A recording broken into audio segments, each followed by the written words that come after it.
Yo les potes, bon je vais être honnête avec vous, moi je suis passé par la voie générale et j'ai fait un bac S. Du coup je connaissais pas bien la voie pro. C'est plus tard que j'ai découvert que ça pouvait être un choix assez stratégique. Et je ne suis pas le seul dans ce cas-là. Les élèves, les parents et même certains profs ne connaissent pas bien la voie pro. Ah, tu vas en voie pro, d'accord. Et tu vas étudier ou travailler en fait? Justement, on peut faire les deux. Et comme en plus la voie pro bouge aussi avec la réforme du lycée, on a fait cette vidéo en partenariat avec l'Éducation nationale pour vous donner toutes les informations utiles. Alors je précise que nous, notre but n'est pas de vous donner notre avis sur la réforme du lycée, c'est juste de vous informer sur ce qu'elle a comme impact, notamment ici sur la voie pro. Allez, c'est parti.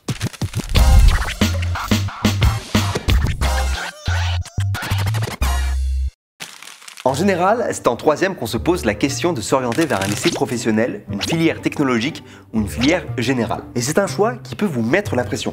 Enfin, quand je dis vous, en vrai les parents sont jamais bien loin à ce moment-là. Chérie, je veux pas te mettre la pression du tout, mais c'est un choix qui va déterminer ta vie entière. Bon, c'est le moment de clarifier tout de suite quelque chose. On pense souvent que la voie pro, c'est uniquement pour entrer rapidement dans le monde professionnel. Eh ben c'est aussi une idée reçue ça, parce qu'on peut très bien faire de longues études après une voie pro. Il y a tellement de filières accessibles par la voie pro, restauration, service à la personne, numérique, transport maritime, haute couture, biotechnologie, aéronautique, et bien sûr, ces métiers s'adressent aussi bien aux filles qu'aux garçons, évidemment. Le plus gros avantage qui est toujours mis en avant, c'est qu'avec la voie pro, si tout va bien, on peut rapidement bosser. Et donc, avoir des tickets resto? Alors, non. Avoir un compte rendu détaillé du week-end de chaque collègue? Non, non plus non. Mettre le gros somme à tes potes avec ton premier salaire? Mais non. Ah si, c'est ça. Franchement, qui ne rêve pas d'indépendance financière? Avoir ses propres thunes et les gérer tout seul. Voilà, ta valise est prête. Ouh là là là là, avant d'avoir la chance de découvrir le prélèvement à la source, il y a quand même quelques étapes, genre passer des diplômes par exemple. Voilà comment ça se présente. En voie pro, vous aurez le choix entre deux diplômes différents. Le premier, c'est le CAP. En général, il s'adresse aux élèves de 3e et il se prépare en 2 ans. Mais on peut aussi le faire en 1 an ou 3 ans. Quand on fait un CAP, c'est qu'on a déjà une idée de boulot en tête, car c'est ce qui vous permettra de bosser plus vite.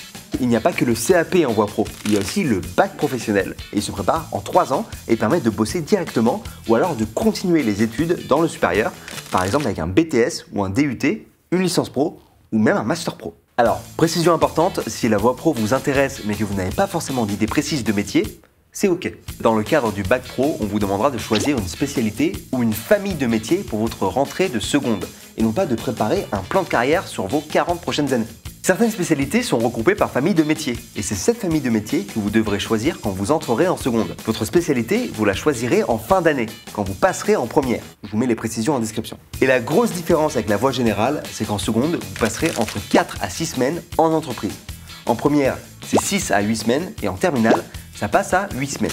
En terminale, on vous donnera le choix entre 2 modules. Un module d'insertion professionnelle qui sert à se préparer au monde du travail et un module de poursuite d'études pour faire des études supérieures. Attention, petite subtilité, le CAP et le bac pro peuvent tous les deux être préparés en apprentissage ou de façon classique au lycée. Dans les deux cas, vous suivrez des enseignements généraux comme le français, les maths, l'histoire géo ou les langues étrangères. En attendant, en première et en terminale pro, on prépare seul ou en groupe un chef-d'œuvre à présenter devant un jury.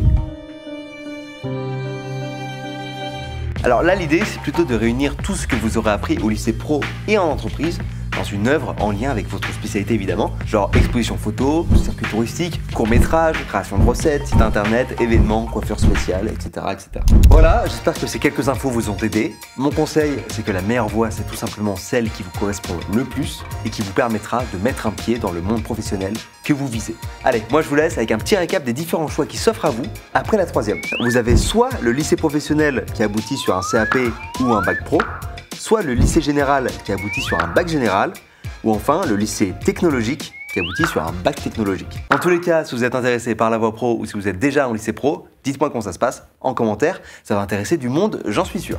Je vous mets les liens en description, moi je vous dis à la prochaine, on lâche rien, on garde le cap, et oui, le cap, genre le CAP, parce que ça fait cap, on garde le cap par rapport au sujet de la vidéo en fait. C'est un peu l'occasion de faire un petit jeu de mots quoi. Si vous êtes au collège ou au lycée, alors ça tombe bien, on a créé l'Anti-Sèche pour vous. On a tout ce qu'il vous faut pour réviser. Alors abonnez-vous!